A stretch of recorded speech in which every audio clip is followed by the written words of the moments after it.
Oi gente, tudo bem? Aqui é o professor Léo para mais uma aula de Fundamentos da Administração e Gestão de Processos, tá gente? Mais uma vez inicio nossa aula, tá? Tratando de nossa apostila. Nossa apostila está aqui, Fundamentos da Administração e Gestão de Processos.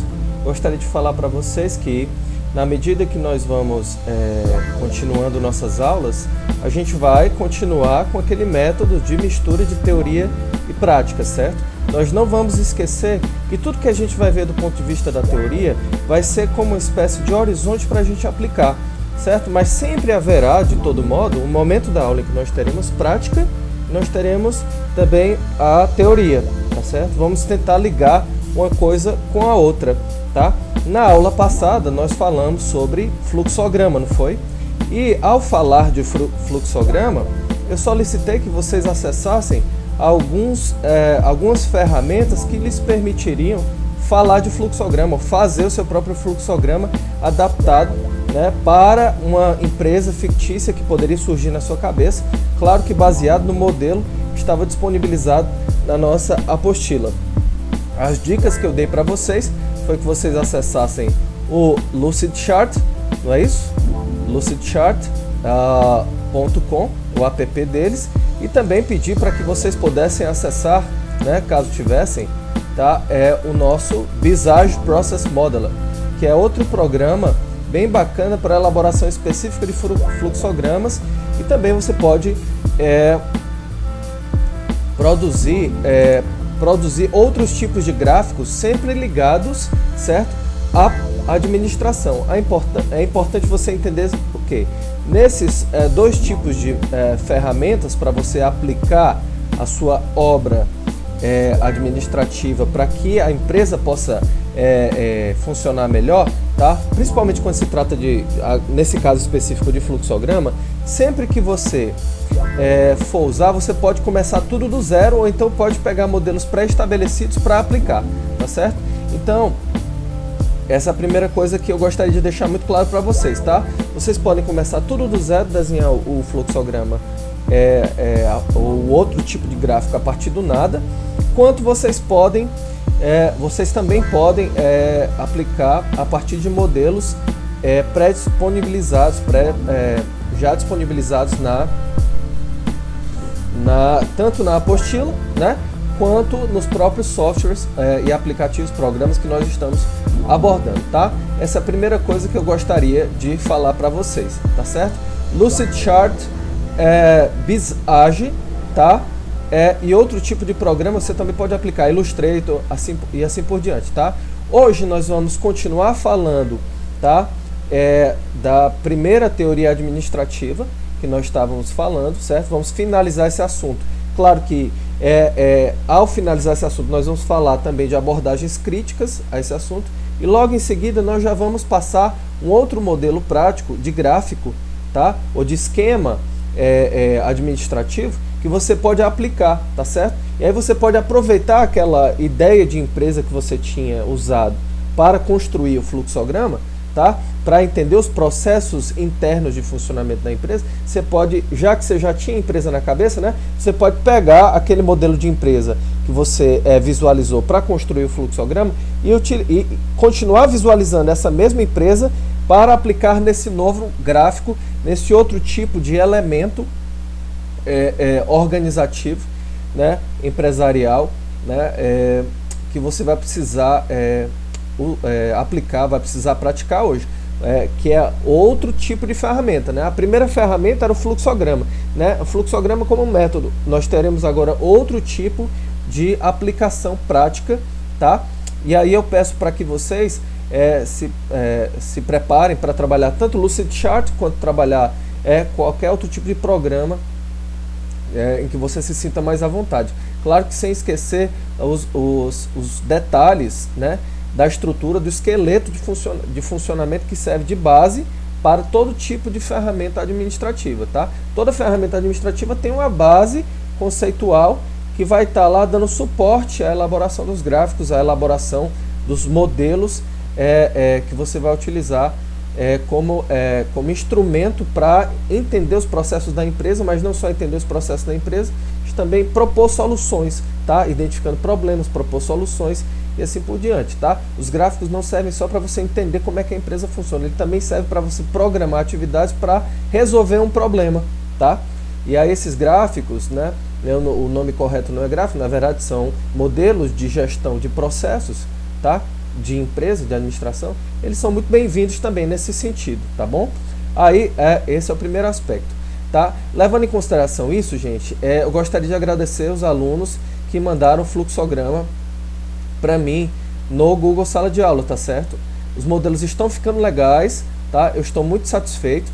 Recebi modelos tanto aqui na primeira parte, né, de Fundamentos da na última postagem, né, de 24 de agosto, Fundamentos da Administração, quanto recebi aqui também na postagem anterior do dia 17 de agosto, tá? São os dias em que eu construo todos os conteúdos e coloco na internet, tá? Deixo programado direitinho e aí fica aberto para vocês no dia das aulas, tá certo? Aí, gente, voltando aqui na nossa apostila, eu gostaria que vocês entrassem na página 8, tá? Da nossa apostila, só para fazer uma pequena revisão em cima do que a gente já tinha falado, tá? Na aula passada.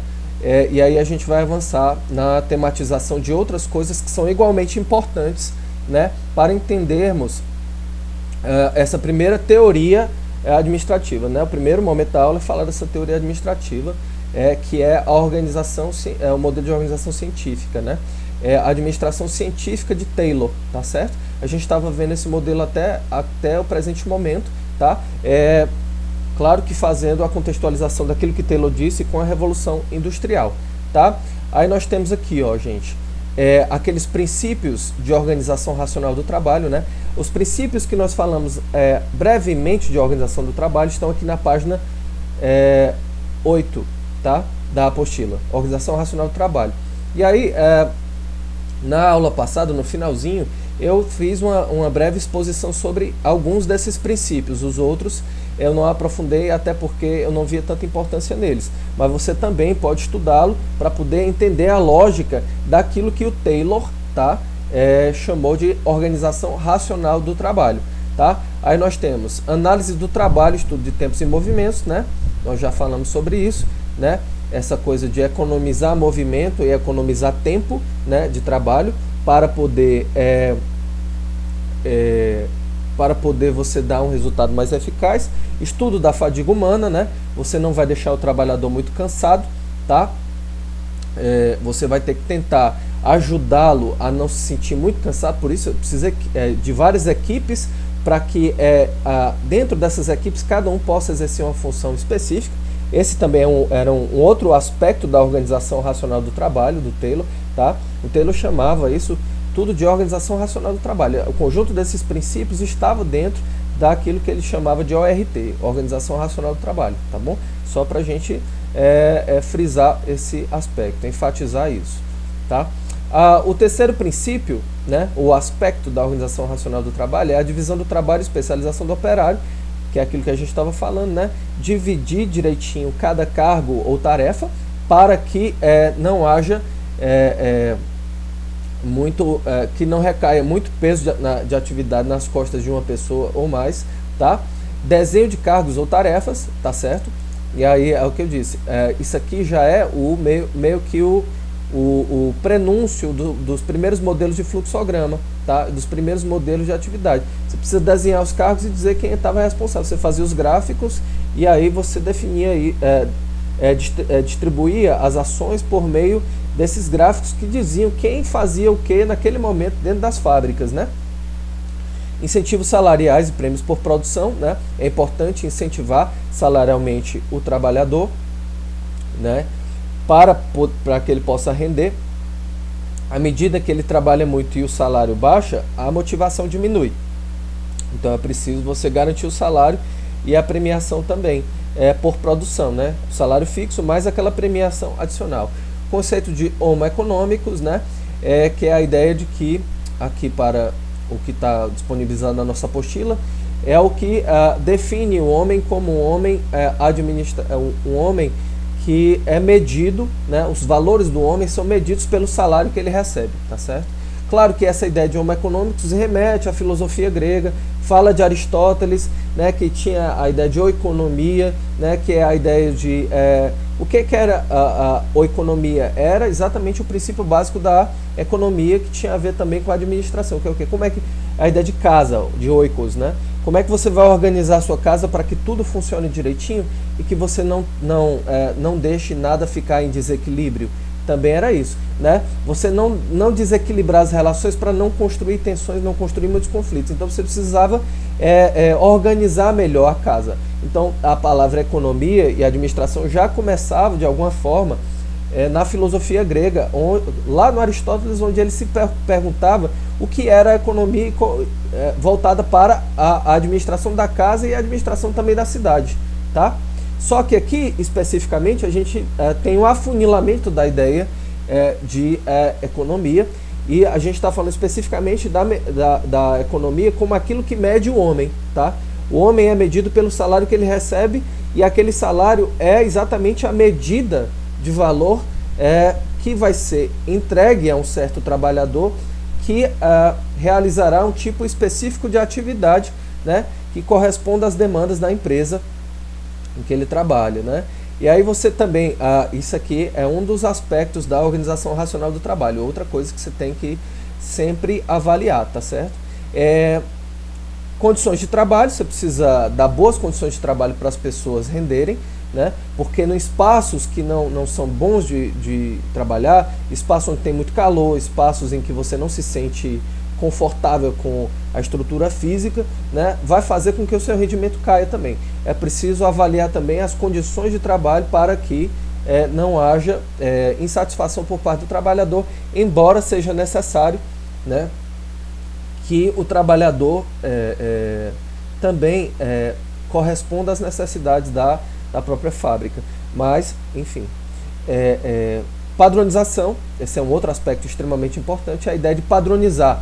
Quando você está dizendo que o homem é o salário que ele recebe, uma mulher é o salário que ela recebe, você está dizendo que as pessoas se reduzem aos valores na forma salário que ela recebe para viver. Ou seja, não tem mais nada, não tem afeto, não tem sentimento, não se leva em consideração a psicologia do indivíduo, não se observa, por outro lado, como é que o indivíduo pode se adoentar em uma série de outras esferas, tá certo? Mas o que bastava ali era a ideia de padronização.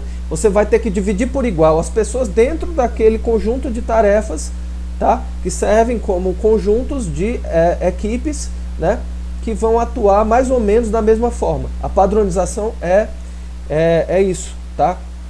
Você vai tentar equilibrar, deixar todo mundo mais ou menos no mesmo nível, tá? Embora as pessoas sejam todas diferentes, né? Você vai igualando as pessoas, vai forçando uma certa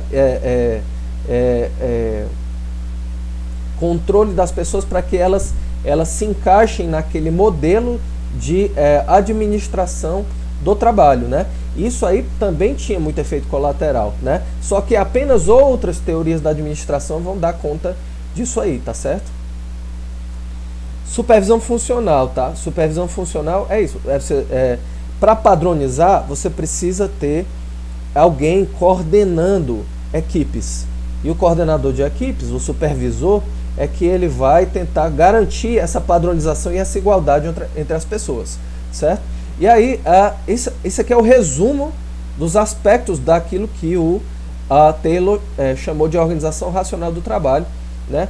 Que é a nossa, que está ligada à teoria científica da administração, tá? Organização racional do trabalho, teoria científica da administração. Nunca esqueçam disso, tá? E aí, aqui na nossa apostila, você vai ter cada um desses princípios exemplificados, tá certo? Você tem as definições aqui de cada um dos princípios, tá? De acordo com o que eu expliquei. Aí você vai dando uma folheada, tá? Vai até a página 10, tá certo? Aí logo em seguida, para finalizar o assunto que está em questão, tá certo? O que é levado em consideração aqui na nossa apostila, tá, gente? É levado em consideração mais alguns detalhes daquilo que a gente vinha falando de organização racional do trabalho, tá? Na página 11 da nossa apostila, nós temos primeiramente duas informações importantes, tá? A ideia de movimentos úteis e movimentos inúteis, tá? A gente já tinha visto mais ou menos isso, mas tá aqui disponibilizado pra gente. Movimentos inúteis são aqueles que devem ser eliminados, tá? Movimentos úteis no campo do trabalho são aqueles que devem ser simplificados, racionalizados ou fundidos, né? Casados com outros movimentos numa dinâmica bem organizada para que a coisa caminhe, né? Se tu vai produzir tênis, tu precisa organizar uma quantidade X de calçados naquele dia, tu precisa organizar os movimentos das pessoas de um modo simplificado e bem eficaz, né? Orquestrado junto com outras pessoas para que o produto seja entregue, né, naquele momento, tá? E aí nós temos isso aqui, né? Selecionar, trabalhar, first class man, ensinar o melhor método, the best way, condicionar remuneração à eficácia e produção máxima capaz, tá? Isso aqui eu não quero aprofundar, só gostaria de mostrar para vocês que esse aqui é o gráfico da supervisão funcional, que é o princípio 9 que nós tínhamos visto aqui, ó, tá? Como é que é isso? Você tem vários supervisores dentro da empresa, ó, supervisor de produção, tá? Supervisor de manutenção, supervisor de qualidade. Só que todos eles atravessam diversas áreas, tá? Porque cada um vai supervisionar, vai chefiar a empresa de uma maneira diferente, tá? Aí o supervisor de produção, ele vai, você vê que tem feixes aqui espalhando, se espalhando a partir do quadrinho da esquerda, né? Significa o quê? Significa que ele vai atuar operando supervisão em vários funcionários, em vários operários, tá? Supervisor de manutenção, a mesma coisa. Supervisor de qualidade, a mesma coisa. Esse é um dos primeiros modelos, tá certo? De organização de fábrica, de organização de empresa que nós tínhamos no início, né? Aí, gente, esse outro elemento aqui é extremamente importante, tá? Eu gostaria de reforçar para vocês, ó. Isso aqui, ó, era um modelo de fluxograma daquela época, tá certo? Olha só, nós tínhamos, além daqueles aspectos da organização racional do trabalho, nós tínhamos isso aqui, ó, a ideia de planejamento, tá? Como princípio da administração científica, tá? Do Taylor, tá? Ideia de preparo, controle e execução, certo? O que quer dizer planejar uma atividade, né? Uma ação de planejamento, né? De acordo com o gráfico aqui. Esse já é um gráfico que lembra os modelos de fluxograma que a gente estava vendo, né? O que significa planejar? Está dizendo aqui, desenvolver uma ciência para cada elemento do trabalho, tá? O que significa preparar? Selecionar cientificamente, treinar e desenvolver o trabalhador, tá? Controle, cooperar com os trabalhadores para garantir os passos científicos, que os passos científicos sejam seguidos, tá? Execução, assumir todo o planejamento e organização, deixando os trabalhadores só executarem as suas tarefas, tá certo? Então, é isso. É preciso planejar, preparar, controlar e executar. O que é planejar? Então, é racionalizar os processos, dizer como é que você vai distribuir as pessoas naquele lugar, certo? Primeiro lugar. Segundo lugar, preparar. O que é preparar? Você vai tentar iniciar a prática daquilo que você planejou, tá? O que significa controlar? É colocar pessoas para supervisionar para você os outros indivíduos que estão trabalhando na empresa. E o que é executar? Assumir todo o planejamento e organização, tá? Mas deixando os trabalhadores executarem as suas tarefas, mas os trabalhadores vão só executar, certo? Ou seja, a administração científica, como vocês podem observar, é um processo que, na verdade, é hierárquico, né? Ele vai do topo para a base, ele vai de cima para baixo, do chefe ao operário. Só que o operário, ele nunca dá a sua opinião sobre o que ele pensa, tá certo? Ele não é ouvido, muitas vezes. Então, o trabalhador de antigamente, ele não era ouvido. Então, tinha uma pressão muito grande sobre ele, tá? E aí é isso aí que eu gostaria que vocês fixassem. Esses princípios da administração, tá certo? Que acabaram de ser colocados. Esses gráficos aqui de supervisão funcional e os aspectos da organização racional do trabalho, tá certo? Esses aqui são os aspectos que eu coloquei para vocês. Vamos da página 8, tá certo? Da apostila, até a página 11, tá certo? E aí, logo em seguida, a nossa apostila vai colocar pra gente, certo? críticas a esse método administrativo científico. Quando essas críticas começam a surgir, outras teorias da administração também aparecem, certo? E é isso que eu gostaria de mostrar para vocês. Mas eu gostaria de mostrar para vocês não através da apostila, mas através de um clipe, certo? Chamado Jude Evolution, tá? Do Pierre Jain. Esse clipe aqui, tá? Não sei se vocês já ouviram falar no Pierre Jain, tá? O Jude Evolution é interessante por quê? Porque tudo aquilo que a administração criou do ponto de vista processual, tá certo? A administração científica criou um método de relação entre os homens que fazia mal para os homens. E de algum modo essa primeira teoria administrativa, embora ela exista até hoje, né, que é a do Taylor, né, que a gente está falando até agora, embora exista até hoje, qual é o problema maior dela?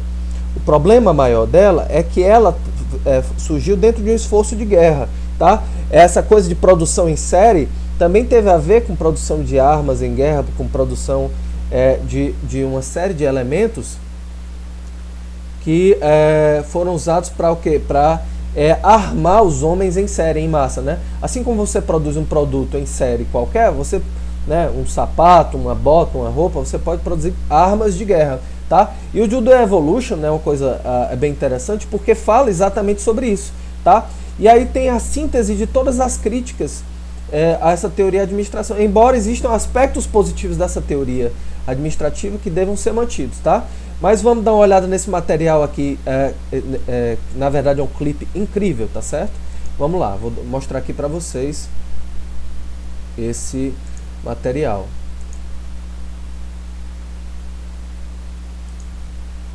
Eu gostaria depois que vocês fizessem